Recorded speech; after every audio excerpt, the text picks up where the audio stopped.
Hello.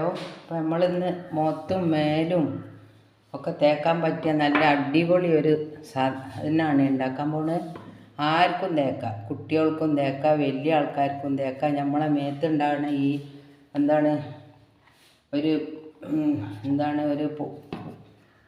പൊരിഞ്ചുണ്ടാവുമല്ലോ, അങ്ങനെ ഒരു ചാരം പൊടിഞ്ഞ മാതിരിയൊക്കെ, അതിനൊക്കെ പറ്റിയ ഒരു സാധനം കേട്ടോ. അപ്പോൾ ഞാൻ എന്താ എടുത്തതെന്ന് അറിയോ? വാസലീന് കുറച്ചെടുത്തതാണ്. കണ്ടില്ലേ, ഇത്ര എടുത്തിട്ടുണ്ട്. ഇതാ വാസലീൻ എടുത്ത്, പിന്നെ നമുക്ക് ഒരു വിറ്റാമിൻ ഇ ഗുളിക 2 എണ്ണം എടുക്കാം. 2 വിറ്റാമിൻ ഗുളിക എടുക്കാം. പിന്നെ കുറച്ച് അലോവേര ജെല്ല് എടുക്കുക. അത് അലോവേര ജെല്ല്, പിന്നെ കുറച്ച് റോസ് വാട്ടർ. ഇത് മുഴുവൻ അതിൽ കുറേശ്ശെ അങ്ങനെ ഒഴിച്ചു കൊടുക്കുക. പിന്നെ എന്താ വെച്ചാൽ ഞാൻ അലോവേര ജെല്ല് ഇടട്ടെ കേട്ടോ. അലോവേര ജെല്ല് ഞാൻ വാങ്ങിയതാണ്. ഇതല്ല, ഇത് ഇട്ട് കൊടുക്കുക. ഇത് ഇനി നല്ല മിക്സാക്കിയിട്ട് വേണം ഇത് ഒഴിച്ചു കൊടുക്കാനേ. ഞാൻ കാണിച്ചു തരാം. നമുക്ക് ഈ വിറ്റാമിൻ ഇ ഗുളിക അങ്ങോട്ട് ഒരു പിന്നോണ്ട് ഇതൊന്ന് ഓട്ടാക്കിയിട്ട് ഇതിലേക്ക് ഒഴിച്ചു കൊടുക്കാം. ഞാൻ 2 എണ്ണം എടുത്തിട്ടുണ്ട് കേട്ടോ. ഇതാ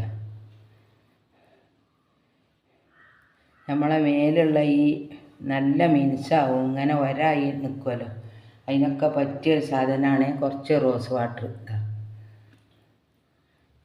ഇതിപ്പോൾ ഞാൻ 2-3 മിനിറ്റ് നല്ലപോലെ യോജിപ്പിച്ചെടുത്താട്ടോ. ഒന്നും കൂടി ഇളക്കണേ. ഇതിപ്പോൾ നമുക്ക് ഒരു ക്രീം പരുവത്തിൽ കിട്ടിയിട്ടുണ്ട് കേട്ടോ. നല്ല അടിപൊളി മുഖത്തും മേലും കാൽമേലും ഒക്കെ തേക്കാൻ പറ്റുന്ന ഒരു ക്രീമാണ്. അപ്പോൾ നിങ്ങളെല്ലാവരും ഒന്ന് ഉണ്ടാക്കി വെക്കുക. ഇതുപോലുള്ള ഒരു അളക്കിൽ അവിടെ ഇട്ടുവച്ചാൽ മതി. നല്ല ഒരു സാധനമാണിത്. കുട്ടികൾക്കും വലിയവർക്കും ഒക്കെ തേക്കാൻ പറ്റും കേട്ടോ. നമ്മളെ കയ്യുമേലൊക്കെ തേച്ചാൽ നല്ലൊരു നല്ലൊരു മിനുസും നിറമൊക്കെ വെക്കും കേട്ടോ. ഇങ്ങനെ ചാരം പൊടിഞ്ഞാതിരിയൊക്കെ ഉള്ളവരുണ്ടാവുമല്ലോ, അങ്ങനത്തെവർക്ക്, ഈ ഡ്രൈ സ്കിന്നൊക്കെ ഉള്ളവർക്ക് അടിപൊളിയാണ് ഇത് തേച്ചാൽ. അപ്പോൾ നിങ്ങളെല്ലാവരും ഉണ്ടാക്കി തേച്ച് നോക്കുക. അപ്പോൾ അത്രയേ ഉള്ളൂ. അസ്സലാമു അലൈക്കും. അപ്പോൾ ഇത് കണ്ടോ, നമ്മളെ ഈ അളക്കിൽ ഇങ്ങനെ ഇട്ടേക്കുക. കുറേശ്ശെ നമ്മളെടുത്ത് കുളിച്ചിട്ട് തേച്ചാലും മതി.